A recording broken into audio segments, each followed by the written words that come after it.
The communist movement, having made a big fanfare for over a century, has brought mankind nothing but war, poverty, brutality, and dictatorship. With the collapse of the Soviet Union and the Eastern European Communist parties, this disastrous and outrageous drama finally entered its last stage by the end of the last century. No one, from the people to the General Secretary of the CCP, believes in the myth of communism anymore. The communist regime came into being due to neither divine mandate nor democratic election. Today, with its ideology destroyed, the legitimacy of its reign is facing an unprecedented challenge. The Chinese Communist Party is unwilling to leave the historical stage in accordance with the current of history. Instead, it is using the ruthless methods developed during decades of political campaigns to renew its crazed struggle for legitimacy, revive its dead mandate, and continuously provide a living environment for the parasitic evil specter.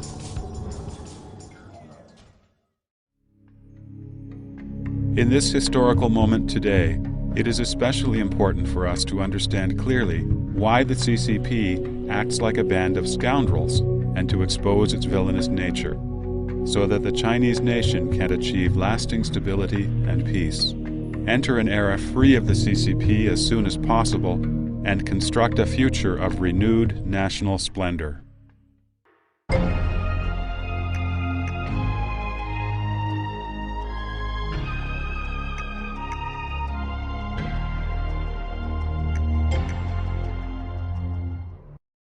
From the policy of improving the treatment for the intellectuals after the Hungarian Revolution in the 1950s, to the policy of plots of land for private use, free markets, and enterprises with responsibility for their own profits and losses, implemented in the rural villages after the Great Famine in the 1960s.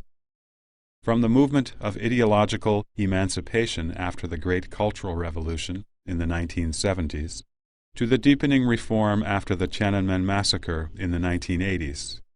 Throughout history, whenever the CCP encountered crises, it would demonstrate some traces of improvement, enticing people to develop illusions about the CCP. Without exception, though, the illusions were shattered time and time again. Today, the CCP has pursued short-term benefits, and in doing so, has produced a show of economic prosperity that has once again persuaded the people to believe in fantasies about the CCP. Let us look at what the People's Daily, the mouthpiece of the CCP, said in a front-page story on July 12, 2004. Quote, "The historical dialectics have taught the CCP members the following. Those things that should be changed must change. Otherwise, deterioration will follow. Those that should not be changed must remain unchanged. Otherwise, it will lead to self-destruction." What is it that should remain unchanged? The People's Daily explains, quote, "The party's basic line of one center, two basic points must last solidly for 100 years without any vacillation." Unquote. Everything is clear. The communist evil specter's determination to maintain its collective interest and dictatorship never changes. The fundamental conflicts between the interest of the CCP and that of the nation and the people determine that this false prosperity will not last. The reform the CCP has promised has one purpose: to maintain CCP rule. It is a lame reform, a change in surface but not in substance. Underneath the lopsided development lies a great social crisis. Once the crisis breaks out, the nation and the people will suffer once again. It is true that communism has been defeated globally and is doomed to become more and more moribund. Nevertheless, the more corrupt a thing becomes, the more destructive it becomes during its struggle with death. With the change of leadership, the new generation of CCP leaders had no part in the communist revolution, and therefore have less and less prestige and credibility in managing the nation. Amidst the crisis of its legitimacy, the CCP's protection of the party interests has increasingly become the basic guarantee for maintaining the interests of individuals within the CCP. The CCP's nature is selfish. It knows no restraint. To discuss democratic improvements with the Communist Party is like asking a tiger to change its skin.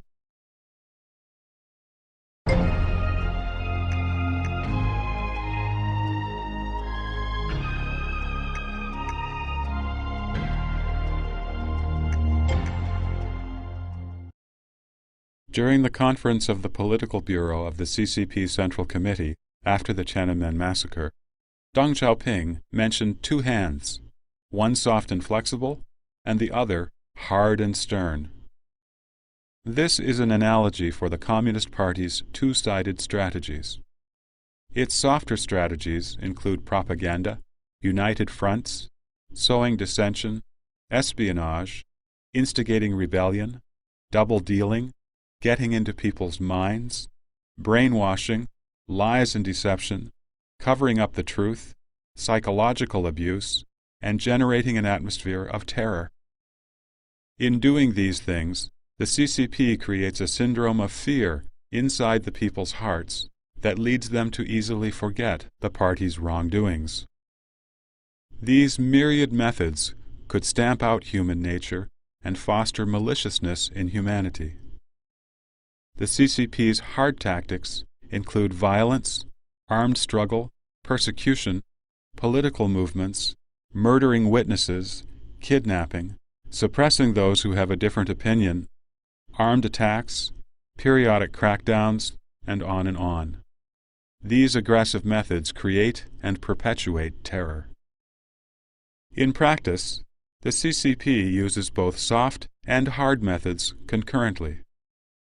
Sometimes they would be relaxed in some instances, while strict in others.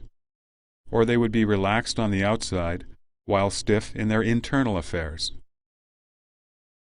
In a relaxed atmosphere, the CCP encountered the expression of different opinions. But, as if luring a snake out of its hole, those who did speak up would only be persecuted in the following period of strict control. A veteran official who had suffered torments in the Yan'an rectification movement recalled that when he was under intense pressure and was dragged and forced to confess, the only thing he could do was to betray his own conscience and make up lies. At first, he felt bad to be implicating and framing his fellow comrades. He hated himself so much that he wanted to end his own life. Coincidentally, a gun had been placed on the table. He grabbed it, pointed it at his head, and pulled the trigger. But the gun had no bullets. The person who investigated him walked in and said, "It's good that you admitted what you've done was wrong. The party's policies are lenient." The CCP always first puts one in a death trap and then enjoys one's every pain and humiliation. When one reaches the limit and just wishes for death, the party feigns kindness, coming out to show one a way to live. It is said, "Better a live coward than a dead hero." One becomes grateful to the party as one's savior. According to modern medical studies, many victims of intense pressure and isolation fall prey to an abnormal sense of dependency on their captors. This is called the Stockholm Syndrome. The victim's moods, happiness or anger, joy or sorrow, are dictated by those of their captors. The slightest favor for the victims will be received with great gratitude. There are accounts in which the victims develop love for their captors. This psychological phenomenon has been long used successfully by the CCP, both against its enemies and in controlling and remolding the minds of its citizens. The experience of China's last emperor, Puyi, was similar to this officer's.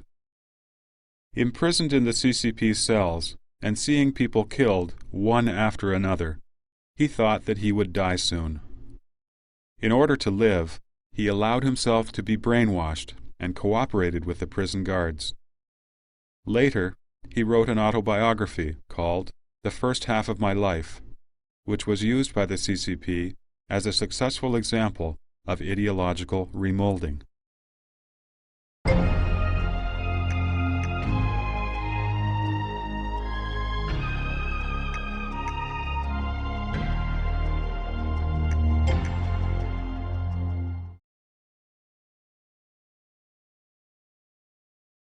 At the time of Mao Zedong's death, many Chinese shed a lot of tears in front of Mao's portrait, wondering, how can China continue without Chairman Mao?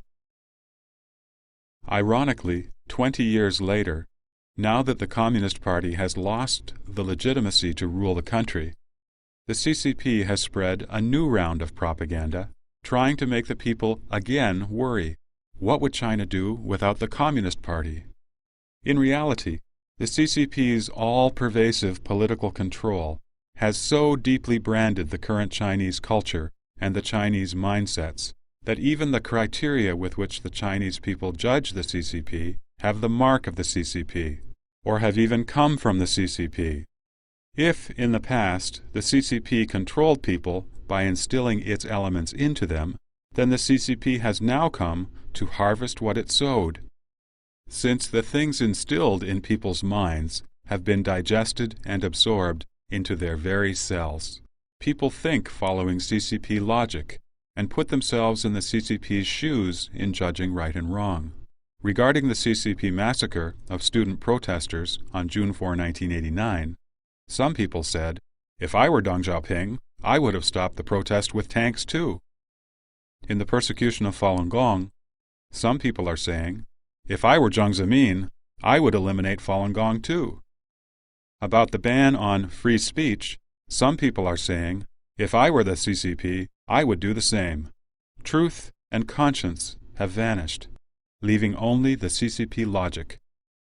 This has been one of the vilest and most ruthless methods used by the CCP, true to its unscrupulous nature. As long as the moral toxins instilled by the CCP remain in people's minds, the CCP can continue to gain energy to sustain its sinful life. The question, what would China do without the CCP? This mode of thinking fits the CCP's aim of having people reason using party logic. The decades of CCP propaganda have trained people to think of the party as their mother. The omnipresent CCP politics have rendered people unable to even conceive of living without the CCP. Without Mao Zedong, China did not fall. Will China collapse without the CCP? The CCP's claim to legitimacy lies in the economic development over the past 20-some years. But, tracing it back throughout history, the reform in Chinese rural villages in Anhui province was initiated by the peasants themselves. The reform in the cities came from requests by business leaders to loosen government restrictions.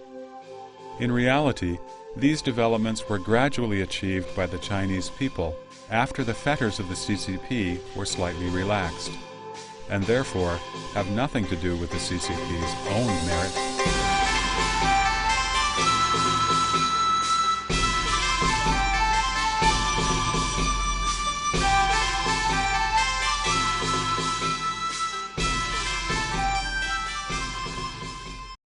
There are two supervisory systems in China.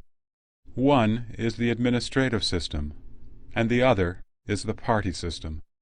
The administrative system exists to solve social problems and to facilitate the development of society. But the party system, which does not attend to its proper duties, attaches to the administrative system as a parasitic evil specter, controlling the administrative system and taking credit for the achievements of people's hard work. It has become a malignant tumor growing in the Chinese society.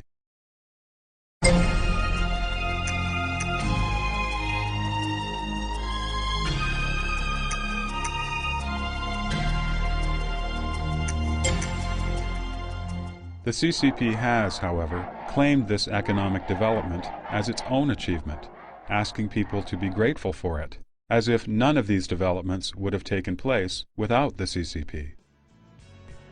We all know, though, that many non-communist countries achieved faster rates of economic growth a long time ago.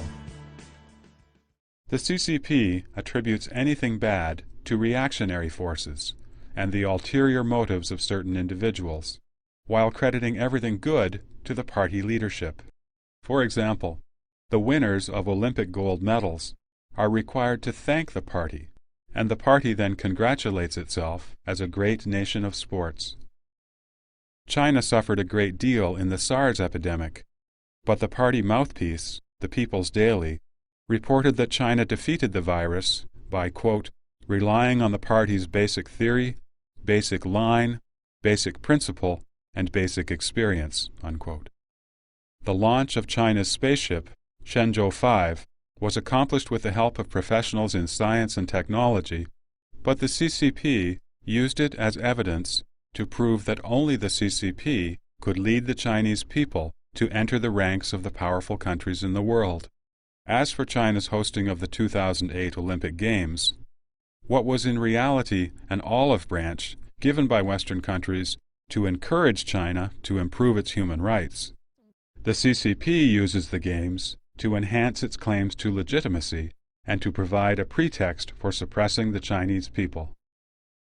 Even the wrongdoing that the CCP commits can be turned into something good to serve the party's purposes. In the early 1990s, for example, the selling of blood became popular in mainland China. The county and town governments made slogans such as, "If you want to be comparatively well off, just go sell your blood." Another was, "Selling blood is honorable." They contrived these slogans to encourage peasants to sell their blood. In the poor rural villages, sanitary conditions are very bad, and there is usually no medical examination prior to drawing the blood. As a result, many peasants have been infected with AIDS. In Henan province alone, hundreds of AIDS-infected villages have emerged, and about 1 million people have been infected with HIV. But the CCP has treated the spread of AIDS as a state secret and forbids investigation.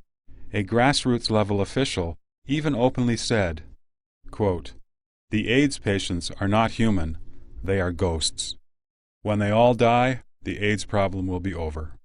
Unquote. When, through the great efforts of some medical workers and the international society, the truth about the rampant spread of AIDS in China could no longer be covered up, the CCP suddenly created a new identity. It carefully mobilized its propaganda machine, utilizing everyone from well-known actors to the party's general secretary, in order to falsely portray the prime culprit, the CCP, as a blessing for the patients, a destroyer of AIDS, and a challenger to disease. In dealing with such a serious life-and-death issue, all the CCP could think of was how to use the issue to glorify itself. Only a schemer as vicious as the CCP is capable of such ruthless behavior, brazenly and underhandedly taking credit and utterly disregarding human life.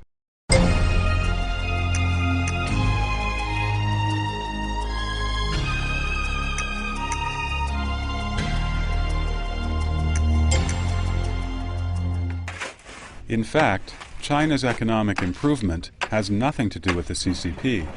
In order to maintain its rule, the CCP carried out the policies of reform and opening up in the 1980s. Its eagerness for quick success has placed China at a disadvantage, termed by economists as the curse of the latecomer. The concept of the curse of the latecomer, or as some other scholars call it, the latecomer advantage, refers to the fact that underdeveloped countries, which set out late for development, can imitate the developed countries in many aspects. This imitation can take two forms: imitating the social system or imitating the technological and industrial models. Imitating a social system is usually very difficult, since system reform would endanger the vested interests of social or political groups. Thus, underdeveloped countries are inclined to imitate developed countries' technologies. Although technological imitation can generate short-term economic growth, it may result in many hidden risks or even failure in long-term development. It is precisely the curse of the latecomer, a path to failure, that the CCP has followed. Over the past 2 decades, China's technological imitation has led to some achievements, which have been taken by the CCP for its own advantage, in order to prove its legitimacy and to enable it to continue to resist political reform that would undermine the CCP's own interests. Thus, the long-term interests of the nation have been sacrificed. In comparison, since abandoning communism, Russia has carried out economic and political reforms. After experiencing a short period of agony, it has now embarked on a path of rapid growth and development. From 1999 to 2003, Russia's GDP increased by a total of 30%. The living standards for its residents have significantly improved. Western business circles have begun not only to discuss the Russian economic phenomenon, but have also begun to invest in Russia, the new hotspot, on a large scale. Russia's rank among the most attractive nations for investments has jumped from 17th in 2002 to 8th in 2003, becoming one of the world's top 10 most popular nations for investment for the first time. Even India, a country that, to most Chinese, is poverty-stricken and full of ethnic conflicts, has enjoyed a significantly expedited development and has achieved an economic growth rate of 7 to 8% per year since its economic reforms in 1991. India has a relatively complete legal system and a market economy. It has a healthy financial system, a well-developed democratic system, and a stable public mentality. The international community has recognized India as a country of great development potential.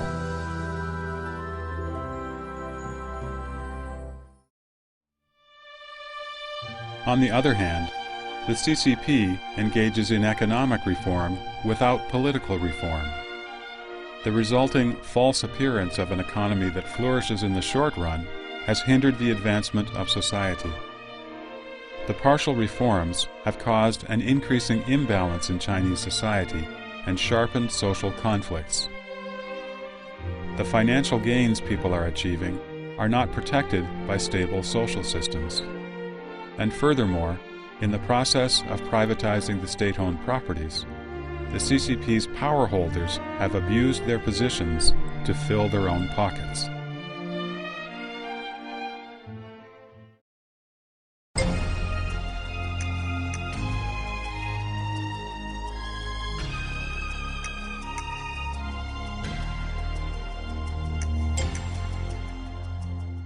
While the CCP constantly brags about its economic advancement, in reality, China's economy today ranks lower in the world than during Qianlong's reign in the Qing dynasty.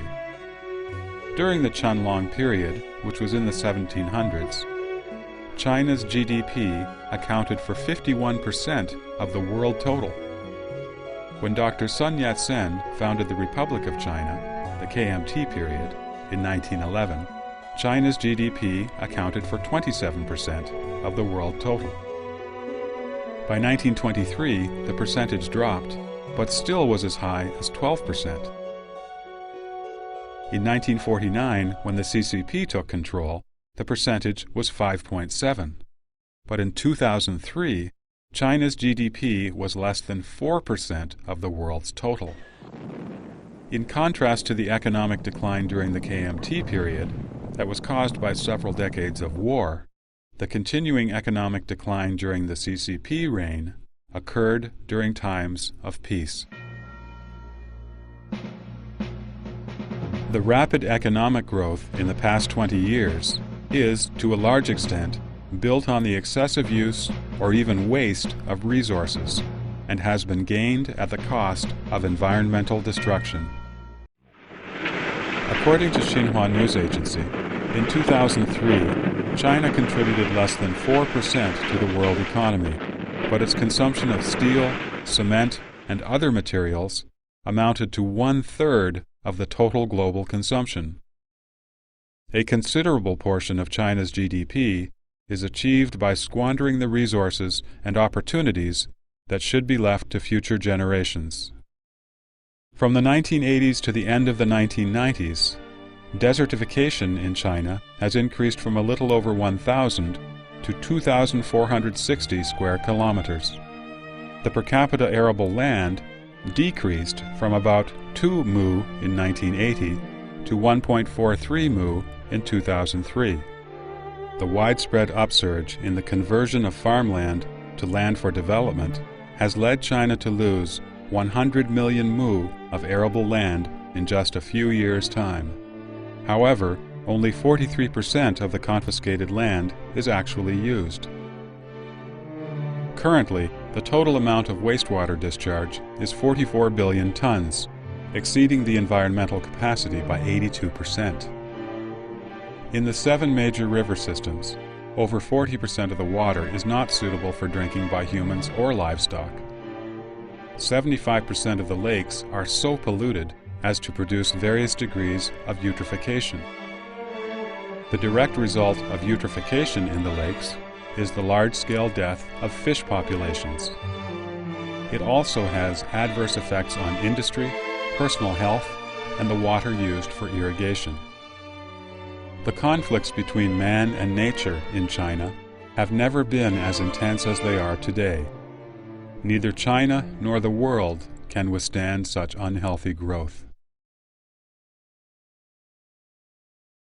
Deluded by the superficial splendor of high-rises and mansions, people are unaware of the impending ecological crisis.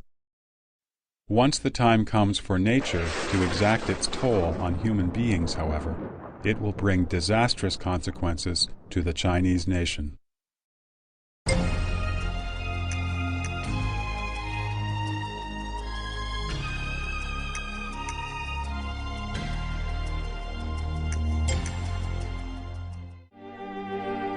The CCP relied on peasants to gain power.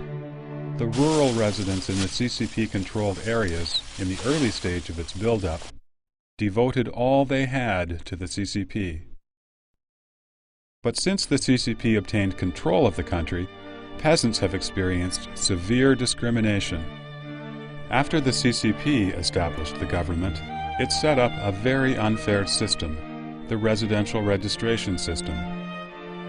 This system arbitrarily classifies people into rural and urban populations, creating an unreasonable separation and opposition within the country. Peasants have no medical insurance, no unemployment welfare, no retirement pensions, and cannot take loans from banks. Peasants are not only the most impoverished class in China, they also carry the heaviest tax burden. Peasants need to pay a mandatory Provident Fund, Public Welfare Fund, Administrative Management Fund, Extra Education Fee, Birth Control Fee, Militia Organization and Training Fees, Country Road Construction Fees, Military Service Compensation Fees, and in addition to all these, they are also required to sell a portion of the grains they produce to the state at an artificially low fixed rate. They must pay agricultural tax, land tax, special local produce tax, and butchery tax, in addition to numerous other levies. In contrast, the urban population does not pay these taxes and fees. In a tree farm in eastern Sichuan province, upper-level authorities distributed 500,000 yuan for a reforestation project.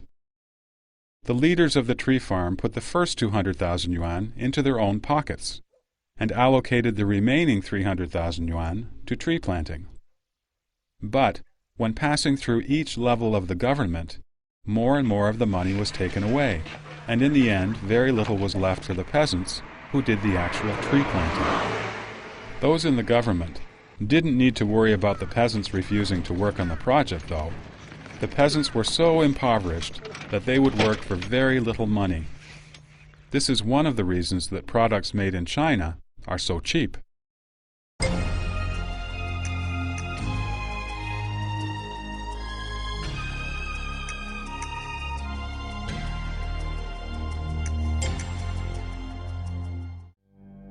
Many people believe that trade with China will promote human rights, freedom of speech, and democratic reform in China. After more than a decade, though, it is clear that this assumption is only wishful thinking. A comparison of the principles of doing business in China and in the West provides a good example. The fairness and transparency of Western societies are replaced in China by nepotism, bribery, and embezzlement. Whether China decides to buy new aircraft from France or the United States depends on which country keeps quiet on the CCP's human rights issues. Many Western businessmen and politicians are driven and controlled by economic profits from China.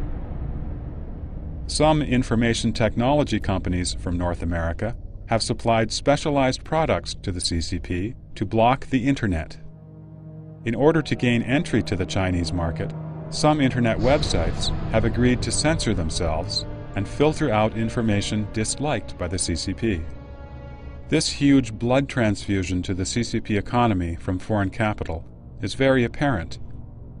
But in the process of investment, foreign capital did not bring with it the concept of democracy, freedom, and human rights as fundamental principles for the Chinese people. In its propaganda, the CCP boasts about the unconditional cooperation and even flattery given by foreign investors and foreign governments for the CCP. By making use of China's superficial economic prosperity, CCP officials have become extremely adept at colluding with businesses to divide state wealth and block political reforms. People are often heard to say, "I know the CCP often lied in the past, but this time it's telling the truth." Ironically, in retrospect, this was what people would say each time the CCP made a grave mistake in the past. This reflects the ability the CCP has acquired over the decades to use lies to fool people.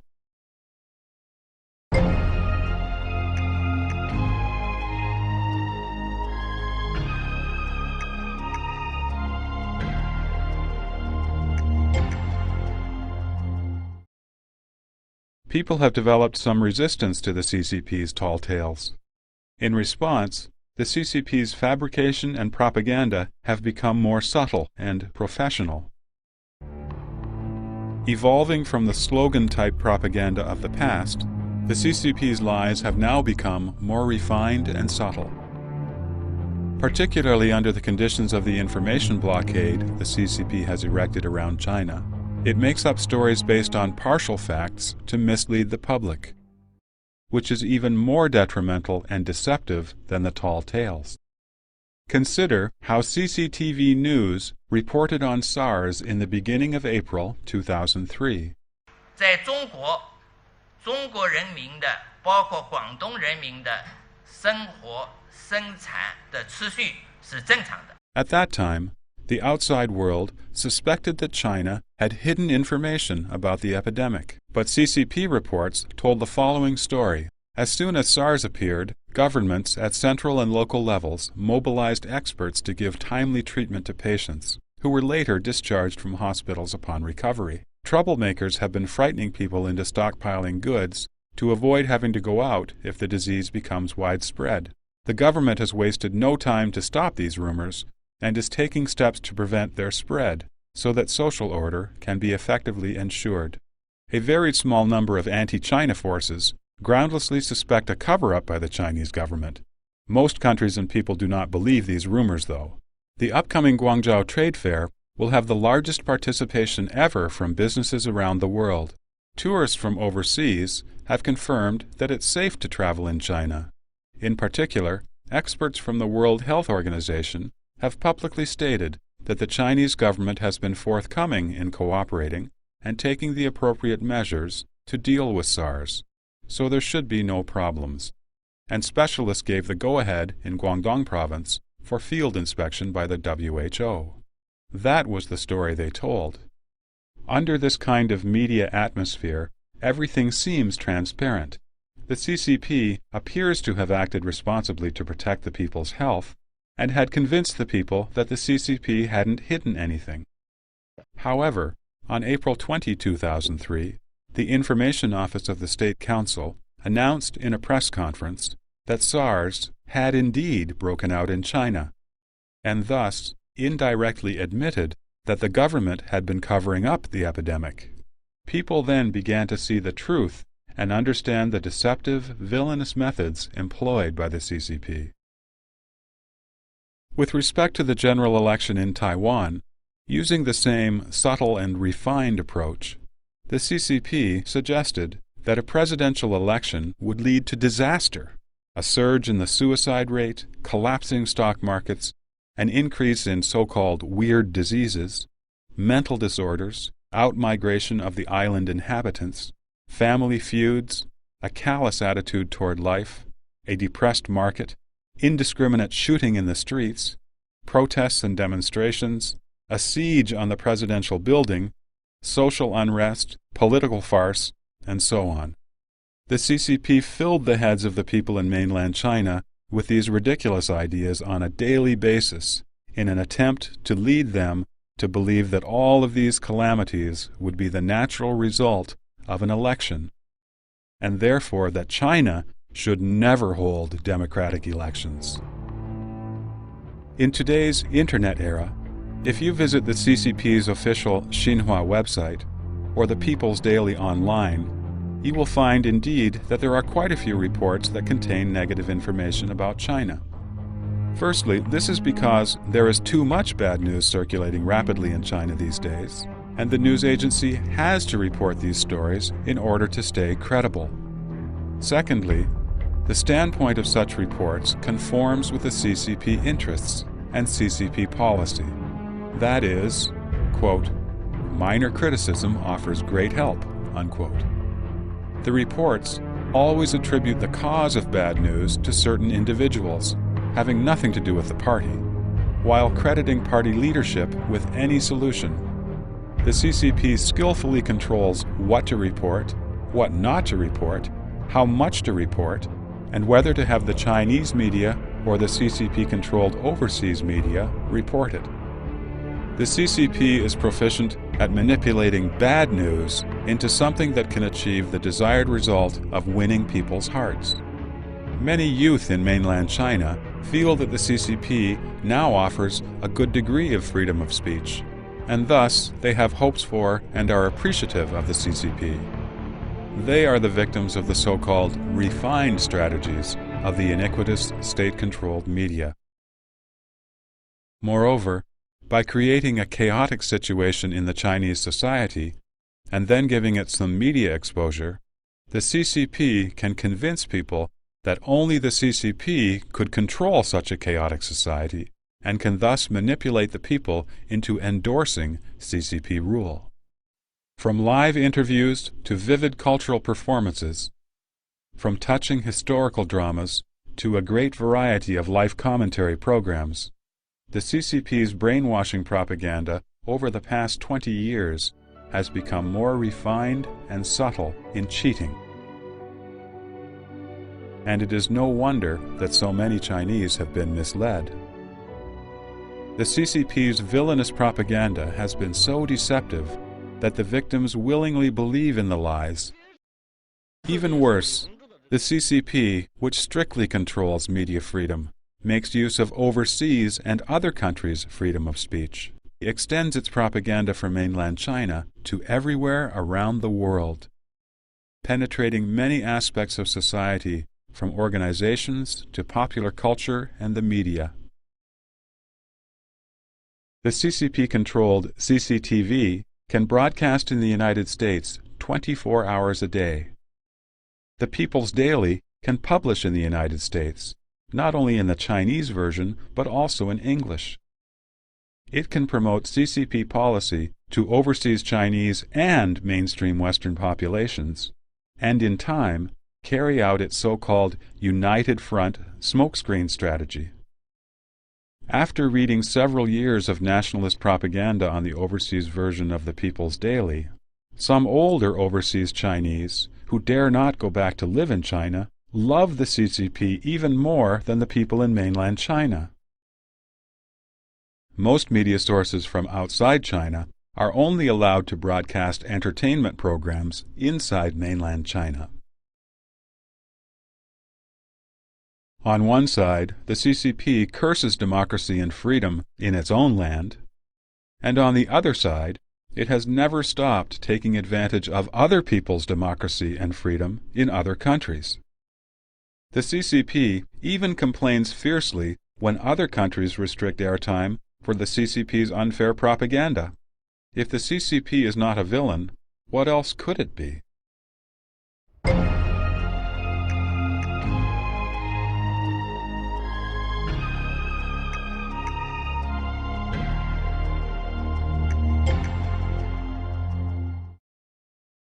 In a democratic nation, sovereignty should lie in the hands of the people, which is in line with the principles of heaven and earth.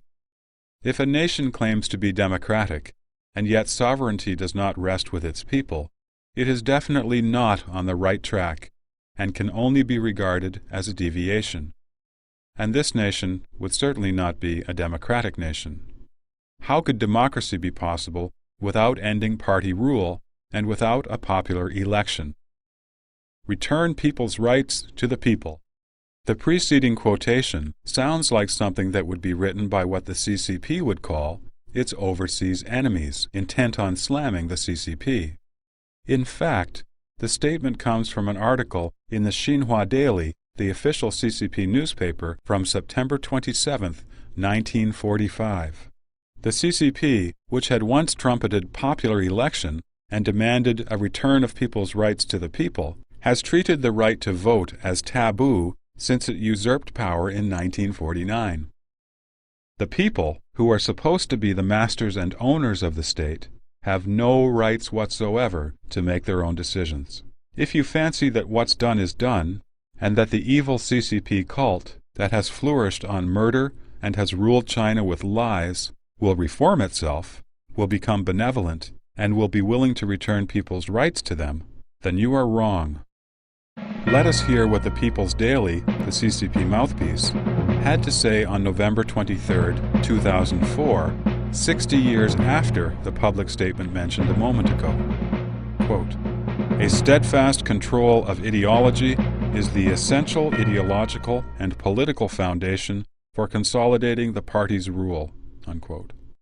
When renowned CBS correspondent Mike Wallace interviewed Jiang Zemin in the year 2000, he asked Jiang why China had not conducted popular elections. Jiang's response: "The quality of the people in China is very poor." However, as early as February 25, 1939, the CCP cried out in its Xinhua Daily, "The KMT thinks that democratic politics in China are not to be realized today, but some years down the road. They hope that democratic politics will wait until the knowledge and education levels of the Chinese people reach those of the bourgeois democratic countries in Europe and America." The article then continued, "Only under the democratic system will it become easier to educate and train the people." The hypocritical difference between what Xinhua said in 1939 and what Jiang Zemin said in 2000 reflects the true picture of the CCP's sinful nature.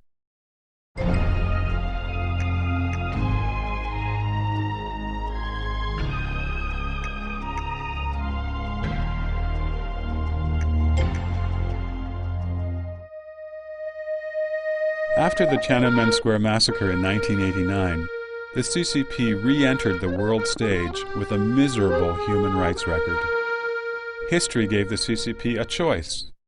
Either it could respect its people and truly improve human rights, or it could continue to commit abuses inside China while pretending to the outside world to respect human rights in order to evade international condemnation.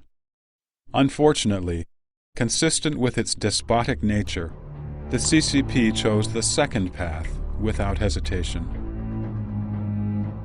It gathered together and sustained a large number of unscrupulous but talented people in the scientific and religious fields, and specifically directed them to publish deceptive propaganda overseas, the purpose to promote the CCP's feigned progress in human rights. Basic human rights issues, such as freedom of speech and the right to knowledge, were shoved into the background over claimed improvements in the so-called right to survive. The CCP concocted a range of rights fallacies and simultaneously tried to deceive the Chinese people and Western democracies by playing games with human rights. Article 35 of China's Constitution stipulates that citizens of the People's Republic of China have the freedoms of expression, publication, assembly, association, protest, and demonstration. However, the appeals of Falun Gong practitioners and several other groups have been treated as if they are illegal. Since 2004, some civilian groups have applied to demonstrate in Beijing on many occasions. Instead of granting approval, the government arrests the applicants. The CCP Constitution affirmed the one country, two systems policy for Hong Kong, and that there would be no change regarding Hong Kong for 50 years. And yet, it has tried to change the two systems into one by attempting to pass tyrannical legislation, Basic Law Article 23, within just 5 years after Hong Kong's return to China. The Chinese now appear to speak their minds more freely, and besides, the Internet has allowed news to travel faster. So, the CCP claims that it now allows freedom of speech, and quite a number of people have fallen for this. This is a false appearance. It is not that the CCP has become benevolent, rather, the party cannot stop social development and technological advancement. Let us look at the role the CCP is playing regarding the Internet. It is blocking websites, filtering information, monitoring chat rooms, controlling emails, and incriminating Internet users. Everything it does is regressive in nature. Today, with the help of some capitalists who disregard human rights and conscience, the CCP police have been equipped with high-tech devices by which they are able to monitor from inside a patrol car every move Internet users make. In reality, China's biggest human rights abuser is the CCP itself, as well as its former General Secretary, Jiang Zemin, former Secretary of the Political and Judiciary Commission, Luo Gan, Minister Zhou Yongkang, and Deputy Minister Liu Jing of the Ministry of Public Security. The facade they put up of punishing human rights abusers is rather like a thief shouting, "Catch that thief!"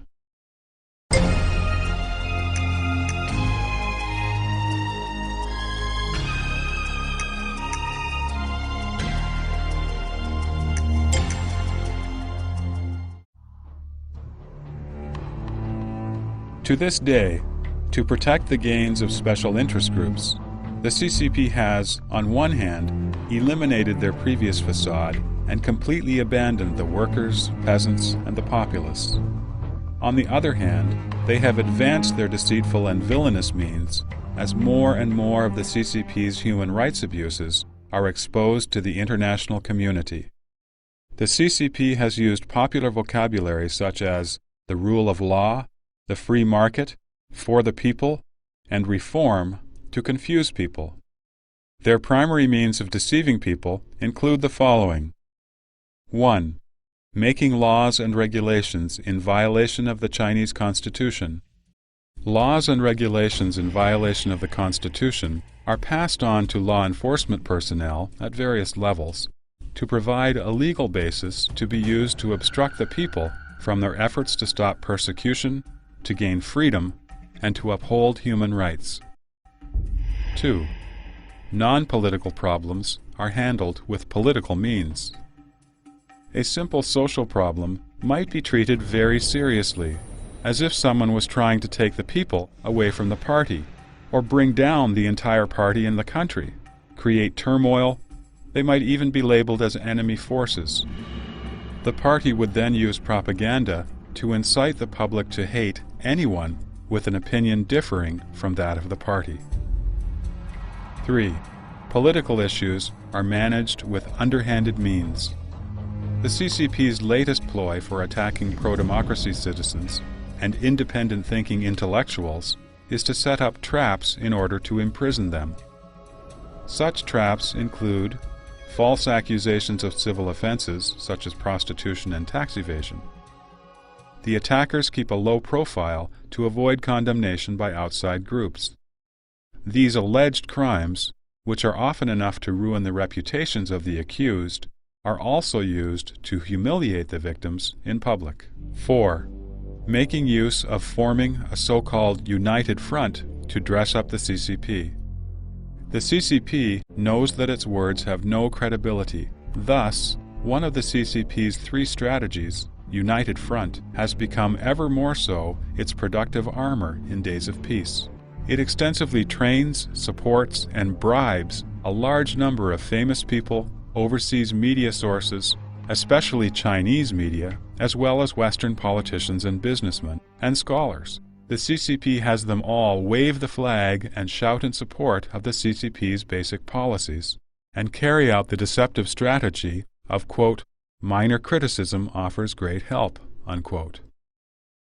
All of this is done, in fact, in order to help the CCP maintain its control.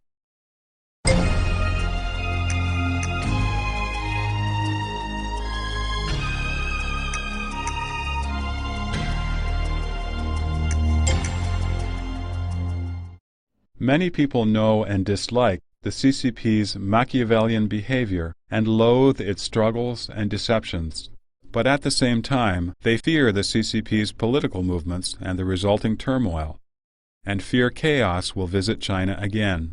Thus, once the CCP threatens people with turmoil, people fall into silent acceptance of the CCP rule and feel helpless in the face of the CCP's despotic power. In reality, who is the biggest source of instability? It is the CCP that specializes in tyranny. The CCP, with its several million troops and armed police, is the real source of turmoil. Ordinary citizens have neither the cause nor the capability to initiate turmoil.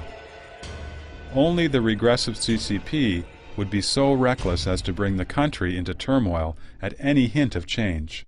The CCP policies of stability overrides everything else and nipping the buds of all unstable elements, these slogans have become the theoretical basis for the CCP to suppress people. The CCP instigates turmoil and then, in turn, uses the chaos it created to coerce the people. This is a common action of all villains. In the issue of the Tiananmen Square massacre, facing those that were killed in the massacre, the CCP and its cohorts did not reflect on whether they were guilty of killing. Instead, they rhetorically asked society and let the people choose, which one is better, suppression of the students or internal disorder that may lead to civil war? What does this act show? It can only illustrate the shamelessness of the villainous nature of the CCP. The CCP is in control of the entire state machine and all means of propaganda. In other words, the 1.3 billion Chinese people are held hostage by the CCP. With the 1.3 billion hostages in hand, the CCP can always argue its hostage theory, that if it does not suppress a certain group of people, the whole nation can end up in turmoil or disaster. Using this as an excuse, the CCP could suppress any individual or group at will, and its suppression could always be so-called justified.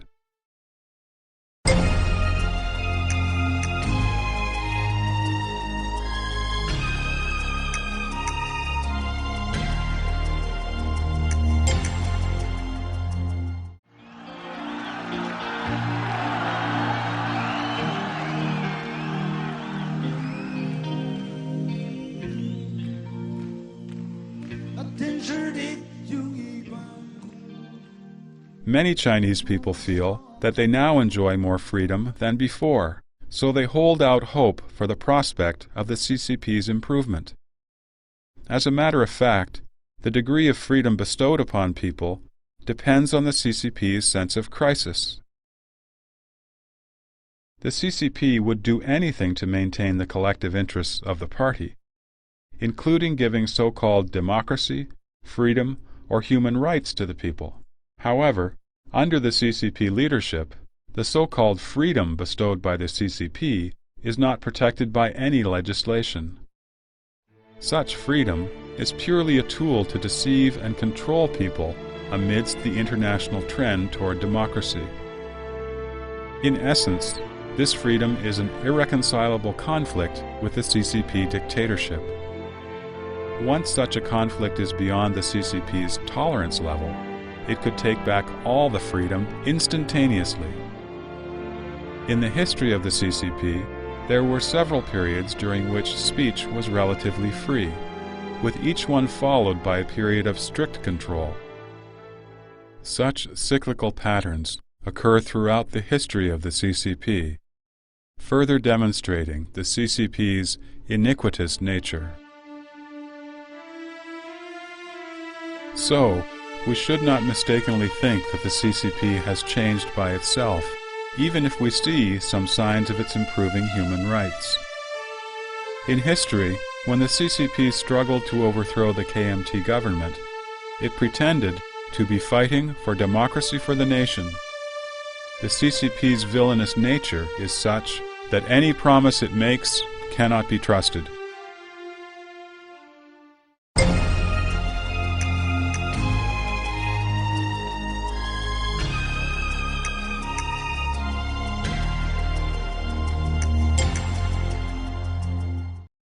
Liberate Taiwan and Unify Taiwan have been the CCP's propaganda slogans over the past few decades. By means of this propaganda, the CCP has acted like a nationalist and a patriot. Does the CCP truly care about the integrity of the nation's territory? In the early days, when the CCP set up the Chinese Soviet during the KMT reign, Article 14 of its constitution stated that any ethnic groups or any provinces inside China can claim independence. In today's words, they allowed one country, two systems, or two Chinas, with one inside the other. In 1945, the Soviet Red Army entered northeast China and committed robbery, murder, and rape. But the CCP did not utter a word of disapproval.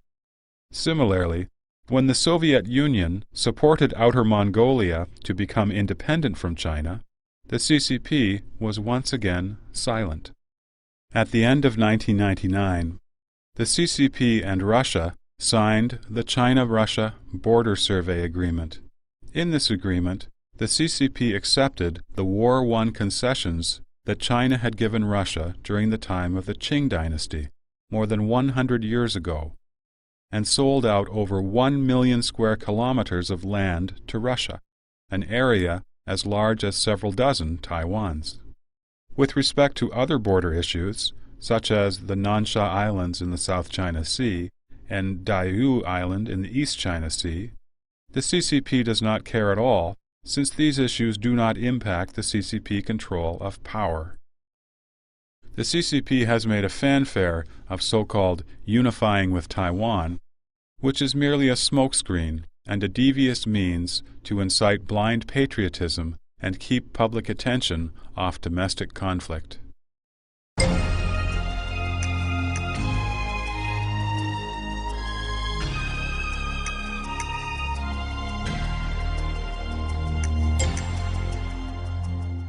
What will you take to that office thinking a government should always be monitored. In democratic countries, the separation of powers plus the freedoms of speech and the press are good mechanisms for surveillance. Religious beliefs provide additional moral restraint. The CCP promotes atheism. Hence, there is no divine nature to morally restrain its behavior. The CCP is a dictatorship. Hence, there is no law to restrain it politically. As a result, the CCP is totally reckless and unrestrained when it acts out of its tyrannical and villainous nature. According to the CCP, who monitors it?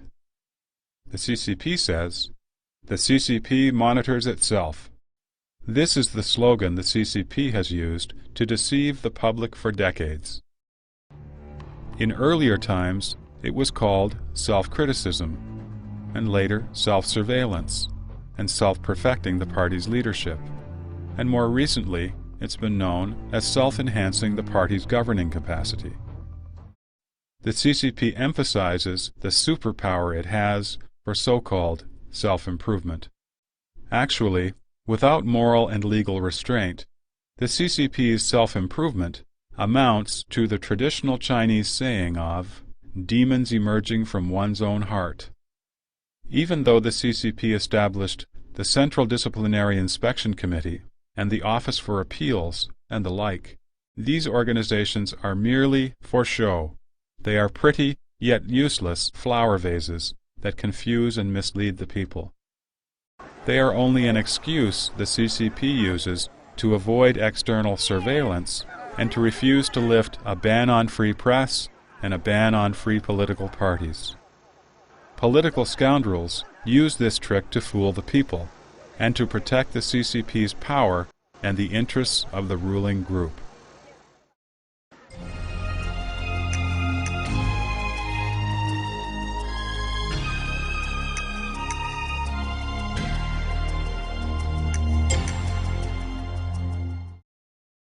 The CCP has promoted many exemplary cadres and has often attracted some idealistic and diligent people to join the party in order to enhance the party's image.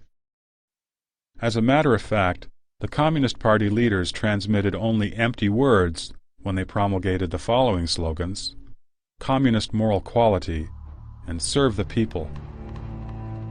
The inconsistency between Communist leaders' actions and words can be traced all the way back to their founding father, Karl Marx. Marx bore an illegitimate son. Lenin contracted syphilis from prostitutes.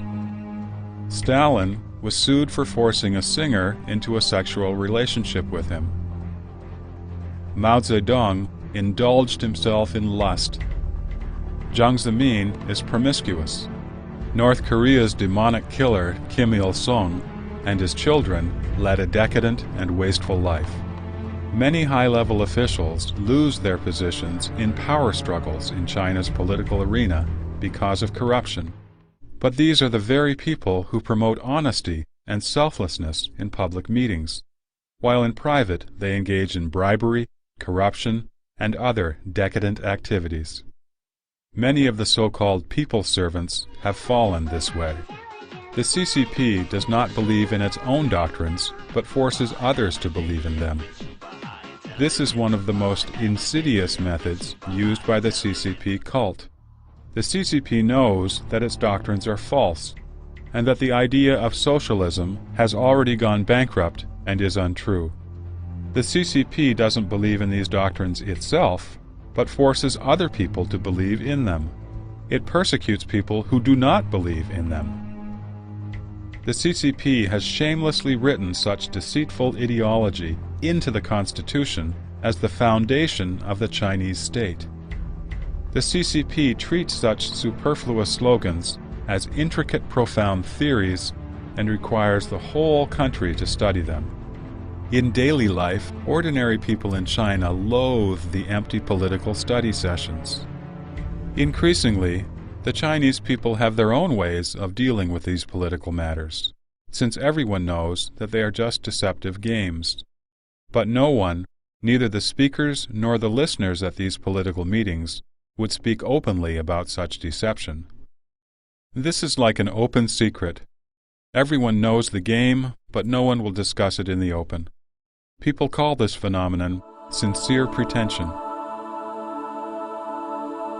When the pretending has been gradually molded into 1 billion-plus people's thinking, and their habits have become the party's culture, the society itself becomes false, pretentious, and inane. Lacking honesty and trust, the society is in crisis. Why has the CCP created these conditions? In the past, it was for its ideology. Now, it is for its benefits. The CCP members know that they are pretending, but they pretend anyway. If the CCP did not promote such slogans and formalities, it couldn't bully people. It couldn't make people follow and fear it. Among the CCP members, there has never been a lack of righteous people who are concerned about the country and its people. Nor has there been a shortage of honest and upright officials who have truly served the people. But in the CCP's machinery of self-interest, these officials cannot survive. Under constant pressure to so-called submit humanity to party nature, they often find it impossible to continue, risk being removed from positions, or worse, become corrupt themselves. The Chinese people have personally experienced and deeply felt the CCP's brutal regime and have developed a profound fear of the CCP's violence. Therefore, the people dare not uphold justice and no longer even believe in the heavenly laws. First they submit themselves to the CCP's power, and gradually they become unfeeling and unconcerned about matters not affecting themselves. Even the logic of their thinking has been consciously molded to succumb to the CCP. This is the result of the CCP's mob-like nature.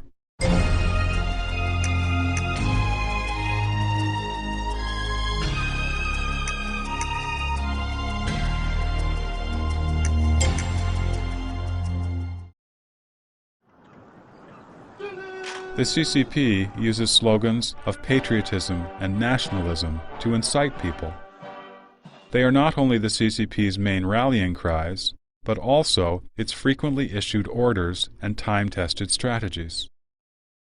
In all cases, including matters related to Taiwan, Hong Kong, Falun Gong, and the collision between a U.S. spy plane and a Chinese fighter jet, the CCP has used the combined method of high-pressure terror and collective brainwashing, thus bringing the people to a warlike state of mind. This method is similar to that used by the Nazis. By blocking all other information, the CCP's brainwashing has been incredibly successful. Even though the Chinese people do not like the CCP, they think in the twisted mode instilled by the CCP. During the U.S.-led Iraq War, for instance, many people were stirred up when watching the daily analysis on CCTV. They felt a strong sense of hatred and anger, vengeance and a desire to fight, while at the same time cursing yet another war.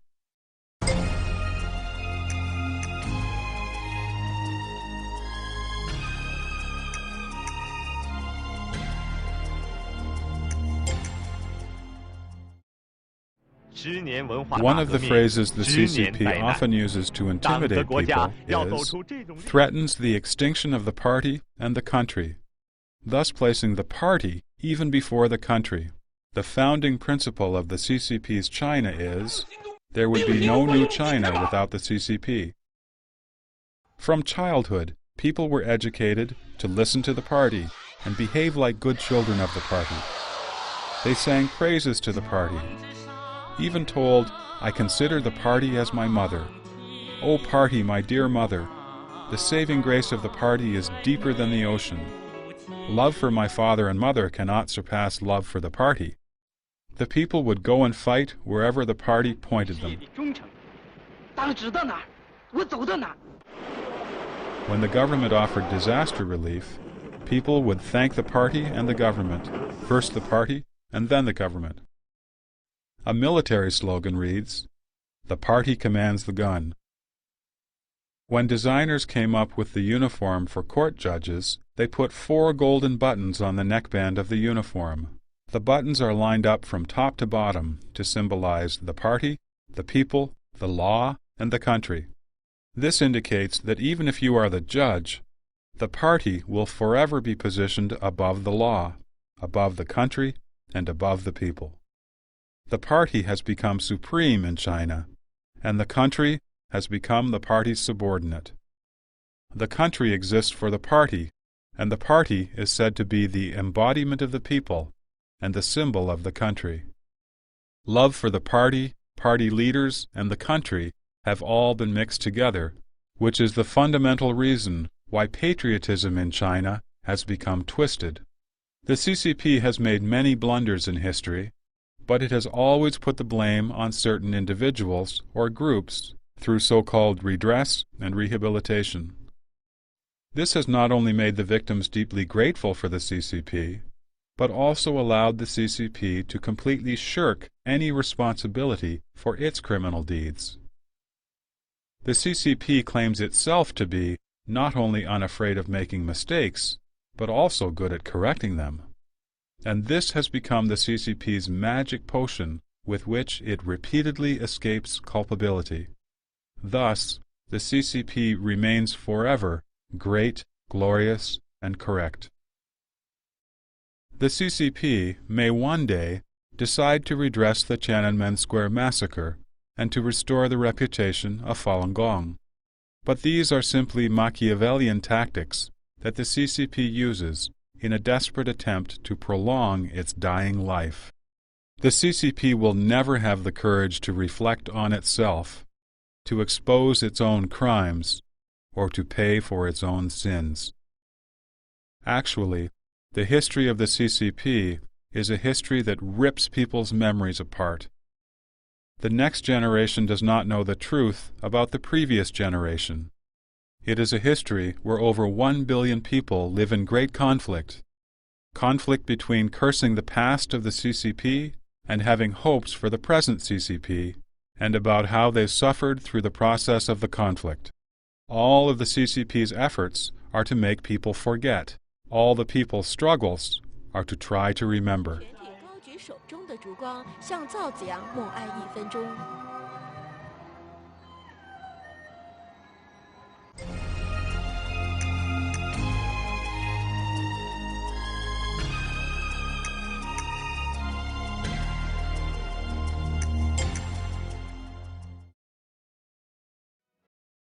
The CCP claimed all along that it owes its success in China's revolution to the integration of Marxism-Leninism with the concrete reality of Chinese revolution. The CCP has frequently abused the term characteristic as an ideological support for its capricious and villainous policies. Another iniquitous characteristic of the CCP is manifest in its changing the definition of cultural concepts, and then using these revised definitions to criticize and control people. These so-called Chinese characteristics have become a euphemism for the CCP's villainous characteristics. The goal of the CCP's revolution was to realize public ownership of the means of production, but capitalism has now returned. Only now it's become a part of the CCP itself. While the CCP speaks about the so-called distribution according to contribution, the process of so-called allowing some people to get rich first has been accomplished along with distribution according to power. The CCP uses a disguise of serving the people wholeheartedly to deceive those who hold these ideals, then completely brainwashes and controls them, gradually changing them into docile tools who so-called serve the party wholeheartedly and who dare not speak up for the people. With the so-called Chinese characteristics, China's crippled capitalism was transformed into socialism. Unemployment became waiting for employment. Being laid off from work became off-duty. Poverty became the initial stage of socialism, and human rights and freedom of speech and belief were reduced to the mere right to survive. Under the iniquitous banner of Chinese characteristics, the CCP only achieved ridicule and absurdity.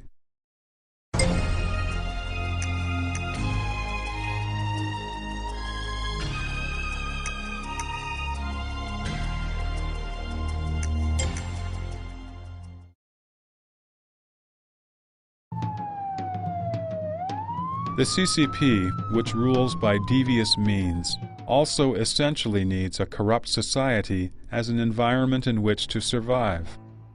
That is why the CCP tries everything it can to drag the people down to its own level. No business can be done without buying expensive meals and offering bribes. No wealth can be made without embezzlement and corruption. Having mistresses has become a social trend, and the honest get the short end of the stick. The whole society only looks to money, allowing the CCP to share its original sin with its people, and attempt to turn the Chinese people into schemers to various degrees. Such a society is the environment in which the CCP feels the most secure.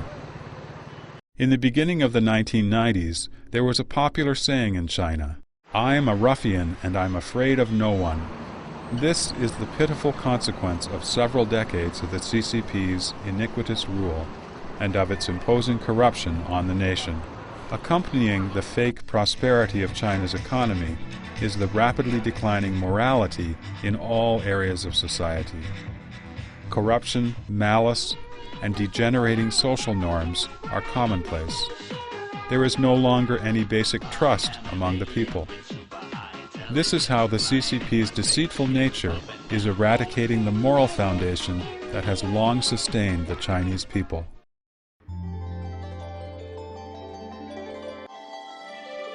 In comparison with China's 5,000-year history, the 55 years of the CCP's rule are but the blink of an eye. Before the CCP came into existence, China had created the most magnificent civilization in the history of humankind. No society in the world has stopped its progress because of the end of one dynasty or kingdom.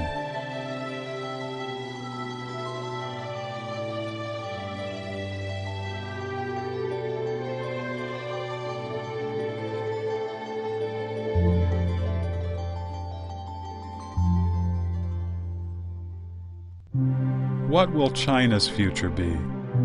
What direction will China take? Such serious questions are too complicated to discuss in a few words. However, one thing is for certain. If there is no renewal of the nation's morality, if there is no restoration of a harmonious relationship between humans and nature, and between humans and heaven and earth, if there is no faith or culture for a peaceful coexistence among humans, it will be impossible for the Chinese nation to have a bright future.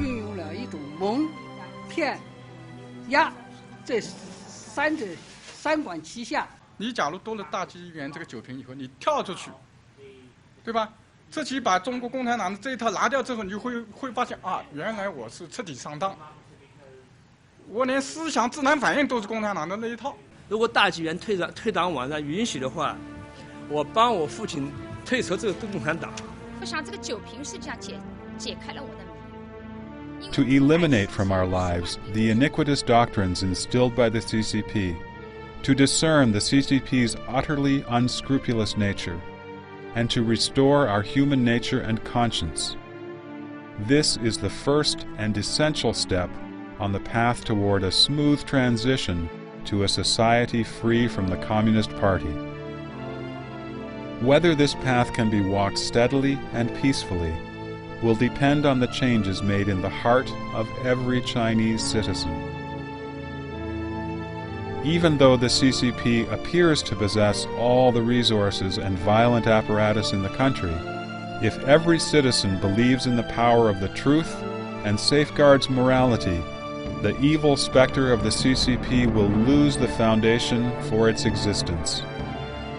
All resources may instantly return to the hands of the just. That is when the rebirth of China will take place. Only without the Chinese Communist Party will there be a new China. Only without the Chinese Communist Party does China have hope. Without the Chinese Communist Party, the upright and kind-hearted Chinese people will rebuild China's historical magnificence.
正道，